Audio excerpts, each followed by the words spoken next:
but he went to people like my parents and was like, hey, I got this venture. I can't get a bank loan, but I'm good for it. Let's execute the contracts or whatever necessary. And can you loan me 5,000? I'm gonna go get or 40,000. I'm gonna go get some foreclosed houses, and I'll pay you back. And pretty quickly you can. Because of the Jobs Act, we also have where you can do crowdfunding. So you can do you can do crowdfunding.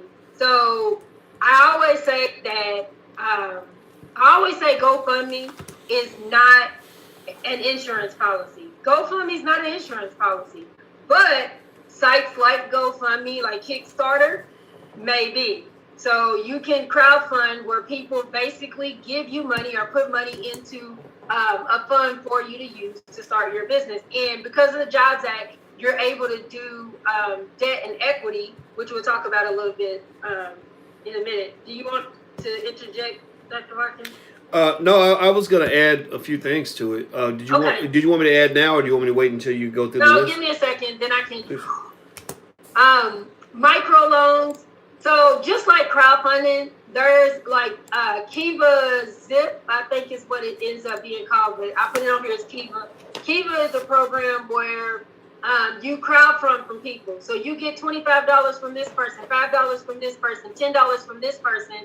It gets invested in your business. You pay it back over when you start making money. You pay it back, and then it get the money that you repay them gets dispersed back to the people who paid you, who helped you start your business. So that way, it's kind of crowdfunding with a twist. But there are other micro loans as well. Pre-selling your products or services. If you want to start, let's say, a personal training business, you can sell gift certificates or sell sessions ahead of time.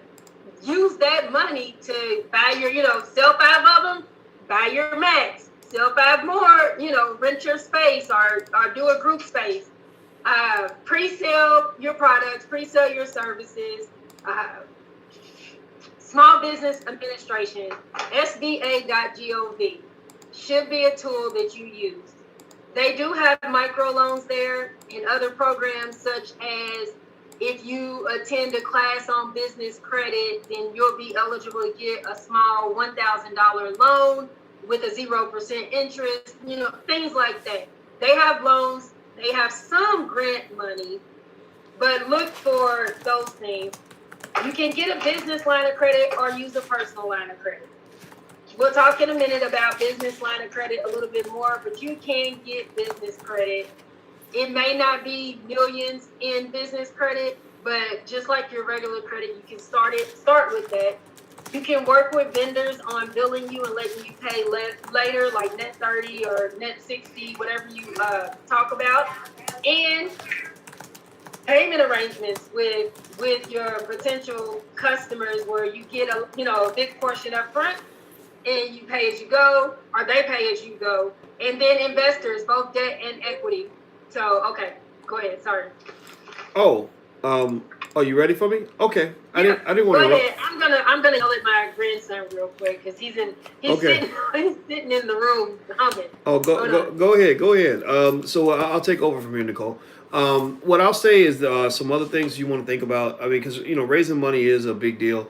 First thing you want to do, in my opinion, is understand that just because you don't have money, that does not mean you don't have investable resources.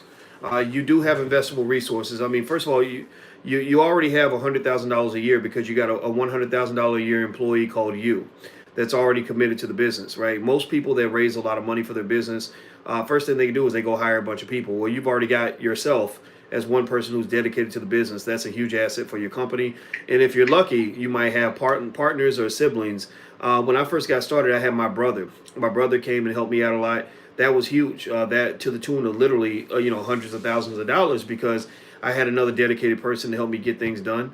And then I also had a cousin that I made a barter with. Now, here's what my cousin and I did. Here's how she helped finance my business. I made a deal with her, and I said, look, cuz I know that you're worth, $40 an hour or more. I have a proposal for you. I can only pay you $15 an hour, and that because that's all we had at the time. I said, but you can work from home.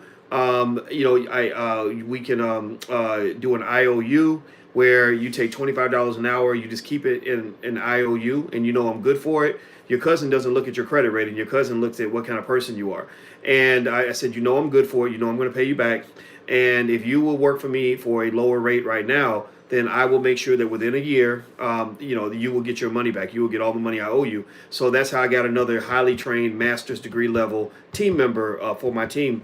So barter, that kind of leverage and barter is extremely beneficial. Barter is huge. In fact, I cannot overemphasize the importance of bartering. If you join a group of entrepreneurs, and I am in groups like that. I'm in various groups of entrepreneurs, and we barter all the time. We go to each other and say, "Look, I can't afford to go hire somebody for $100,000 to get this job done, but I know you can do that job. And what do you need from me? Do you need something from me? We'll do for you. You do for us, and that's how you get certain things done. So bartering is huge. Lean on that. If you don't have a good family and good relatives to help you out, that's okay. Get a new family. Find a group again. Join groups. Join groups, join groups. I'm telling you, there are other black people out there doing the same thing you're doing, and they're all trying to do it by themselves. You should be doing it as a group. Other thing I was going to tell you too is when you do get a little bit of cash and you're ready to spend and to make an investment, remember that, you can go hire a stranger and give a stranger your money, and then the stranger disappears and goes away forever. But I don't do that. When I get money, I go to my friends.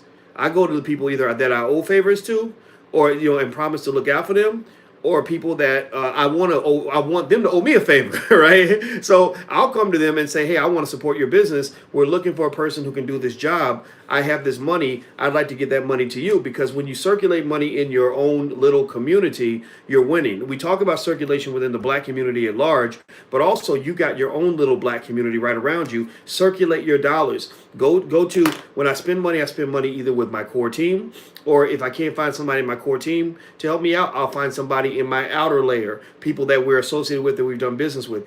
My last resort is hiring a stranger, because I know that that's going to be a one-time financial version of a hit it and quit it. We're not going to get long-term benefits from making that investment, and people like that don't care about your business.